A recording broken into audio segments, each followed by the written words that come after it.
Hope you guys had a good time seeing what was going on here at Blizzard on StarCraft 2. And back to you at BlizzCon. All right, well, thank you, Chris and Dustin. And speaking of StarCraft 2, we're going to head right over to a very important panel. This is the BattleNet panel with all the latest news. Check it out right here on DirecTV. StarCraft 2 BattleNet presentation.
Please welcome Rob Parton, Executive Vice President of Game Design, and Greg Canessa, BattleNet Project Director.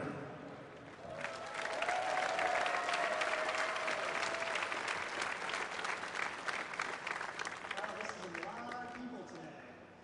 So, how's everybody doing? Everybody having a good con?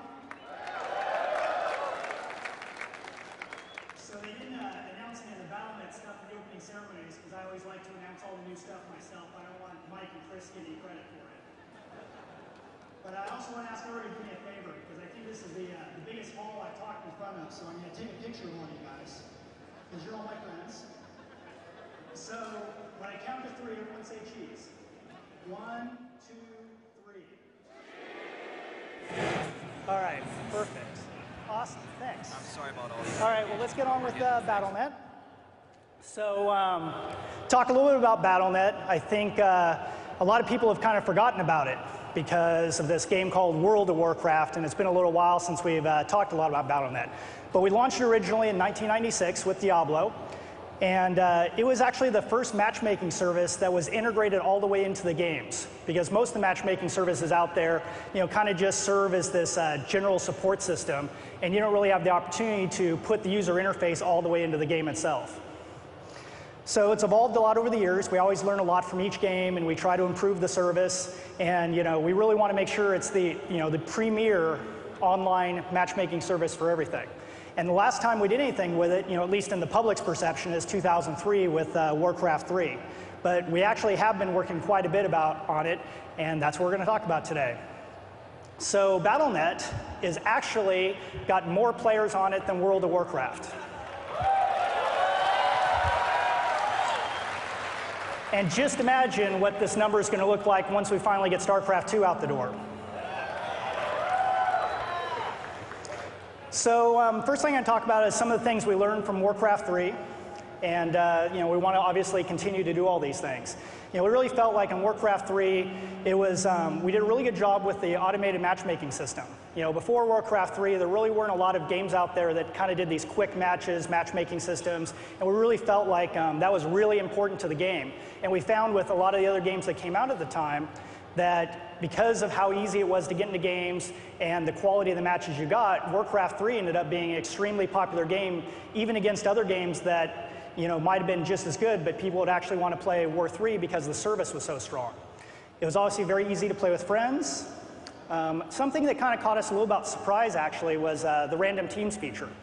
Because we kind of put random teams in just as a way, for people. We actually didn't think it'd be that popular, but it ended up being far and away the most popular way for people to play the game. And what we kind of took away from that is that if you're going to lose, you might as well lose with a teammate that you can blame. So we also kind of introduced you know, the poor man's version of the achievement system, which was the icon system for character avatars, where, you know, once you kind of win a certain amount of games as an orc, or you win a certain amount of games as a human, then you would actually be able to progress your icon and be able to display that as kind of like your 2D avatar on the service. And we obviously had a very large mod community, and that's something that we've learned a lot from, and I'm going to talk to a little bit later in the presentation. So there were also some things that we felt like we didn't do as well. We felt like the chat system was kind of disorganized. It was kind of hard to get into the chat channels that you wanted to. It was hard to communicate with multiple friends at once. And we also thought that it was very disconnected from the single player experience. You know, if you're in the single player, you weren't on BattleNet at all. The only time you're on BattleNet was when you're playing against other players. And new players didn't always do so well. You know, this was kind of what we felt was the standard way that new players got introduced to multiplayer gaming on BattleNet. So that was something that we felt like we could improve on. And the ladder system really only served the best players. You know, if you have like a community of, you know, 10,000 plus players that are all playing multiplayer, the amount of people that cared about the ladder are maybe 100 of those. And everyone else, like how satisfying is it to be number 5,329 in the ladder? So we really didn't feel like the ladder system was as successful as it could have been. And we had this problem with custom games, where if you wanted to play something other than this little game called Defense of the Ancients, you might have had a hard time doing that. And even if you did want to play Defense of the Ancients and you didn't have the map downloaded, you probably got booted about 20 times in a row before you successfully got into a game. All right, so what we decided to do was kind of, you know, break up StarCraft II BattleNet into three kind of major areas. The always connected experience, this concept of competitive arena for everybody, and trying to connect the Blizzard community together. So I'm going to talk about each of those in succession. So the first one I'm going to talk about is the always connected experience. And what that means for us is that we want BattleNet and Star 2 to have a much closer integration than we've ever done previously with any of the BattleNet games. You know, I kind of talked about how we, you know, were the first matchmaking service that actually delved into the game, but it still ended up being a little bit orphaned within the game itself, and we feel like we can do a much better job now. So another thing that we want to do is this concept of BattleNet accounts. And you know, if you remember back to Warcraft 3 or Diablo 2 or any of those games, each of those games had their own account structure. So we really didn't know who you were, and it really made it a hard time for you to have persistent characters, and we always also had to do things like, I don't know if you remember like during Diablo 2, but you only got to keep your characters online if you had logged in within the last 3 months. So if you came back to the game like a year later, you lost all your characters, and a lot of that had to do with the account system. So with this new BattleNet account system, which is tied into your email, we'll never have to do that again.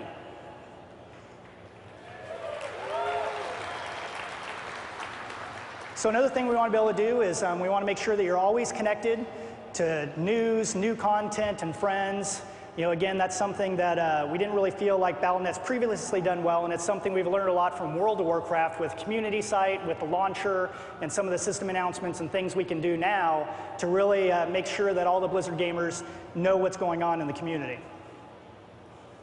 All right, so now I'm actually going to demo some of the screens that are coming up in the new StarCraft II BattleNet. The big disclaimer always is that everything I'm about to show you could change. All right, let's see if this works. All right, it worked. Yay. So here's an example of the login screen. So this might look familiar to all you World of Warcraft players. And even though that StarCraft II is clearly not an MMO, but we really felt like, you know what, why don't we connect you into the service the moment you start playing StarCraft II? So you put in your BattleNet account, and then you'll be actually logged into the service from the very beginning. So this is kind of what the flow is going to look like. So you log into the game, and then this is going to be approximately kind of like what your first screen is going to look like. So you can kind of see right from the beginning, it already looks like you're in an online service.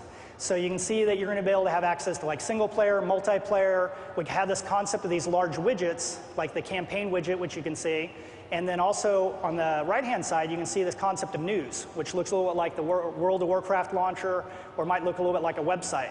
So, you know, right away, even before you've played your first game, you're already connected into the larger community. And we really felt, again, you know, it's like we really are an online world these days. Like, is there anybody in this room that actually plays offline without being connected to the internet at all? So does that mean that you actually cannot connect to the internet on your computer? All the time? So college kids don't connect to the internet? Well, good to know for the, what was that, for the 5 people that just shouted, you'll be able to play as a guest in offline mode. All right, so let's continue. So if I'd press the single player button, you'll be able to see this is kind of an example of what the screen might look like. So you'll have campaign is kind of that largest screen, so we kind of assume that new players are going to want to play the campaign first. And then you also be able to play skirmish games, and then we have this new concept called challenges. And challenges are just these kind of really fun single-player maps that are kind of going to teach advanced multiplayer mechanics, and they're also something you can kind of try over and over again and improve your time and improve your score and then be able to compare with your friends. So, and then to show you that also something else you get when you're able to be connected within, if you connect right away, is that even when you're playing a single player game of StarCraft 2, you'll be able to access your friends list like this screenshot here. So even when you're just playing the campaign, any of your friends that are online, you'll be able to see when they're online, they'll be able to talk to you and everything else, which I really feel, again, is a huge value add for people that previously would have to log on into the multiplayer part of Battle.net, tell their friends where they were, and then go back and play campaign and be sight unseen again. So obviously we're going to have replays. So this is kind of an example of what the replay screen is going to look like. We're going to add a lot more features to replays. Like one of the features that we're adding, which people might want, is a rewind feature. They said it couldn't be done, but we found a way. All right. And then we also are going to obviously have profiles. So when you have a character, there's going to be all kinds of information about like achievements, your statistics, your match history. And the kind of the intent we have of the profile is we want the profile to be useful for you as the player, but we also want it to be really interesting for other players to be able to browse you. And you can share it with your friends, and people can kind of see the matches you've done, be able to do achievement compares, all those sorts of things too. And obviously, we're going to have an achievement system. So we're going to have full achievements within Star 2. It's going to be hopefully even a better system than World of Warcraft, because I feel like the World of Warcraft system was great, but in Blizzard fashion, we've learned a lot from it, and we're going to try to improve upon that within StarCraft 2. So you'll be able to get achievements in the game, and then this is just an example of what the in-game interface looks for it. And just like in World of Warcraft, when your friends get achievements, you'll get a toast that pops up, so you know when your friends are getting achievements, so you can always give them a little bit of competition. And the most important thing is that the achievements is going to be how you get kind of the icon system for War 3, but we've kind of amped it up quite a bit. So we kind of have this concept of avatars and decals. And based on different achievements that you earn within the game, we'll unlock different avatars that then you can use to display as yourself on the service. But the really cool addition on top of the avatars is this concept of decals. So each of the races will have a whole set of decals that you'll be able to unlock through the achievement system. And where these decals show up is actually on the units themselves.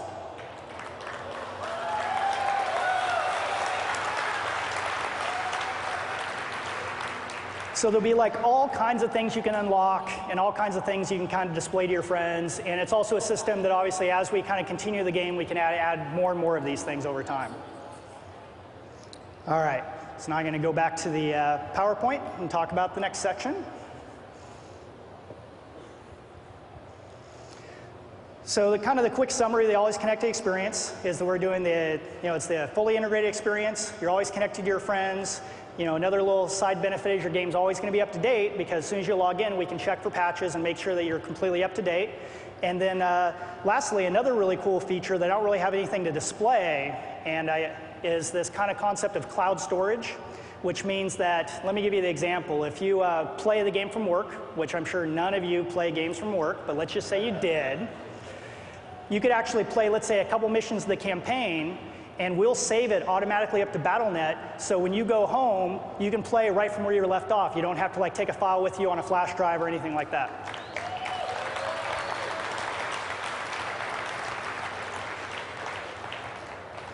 All right, so now I'm going to talk about the concept of the competitive arena for everyone. Okay, so obviously we want to improve the matchmaking system, and we hired super smart PhD statistician to come in and try to do the system that's going to be even better than true skill, but we're not going to actually go out and do fancy labels and trademarks or things like that, but we're going to do a really cool matchmaking system.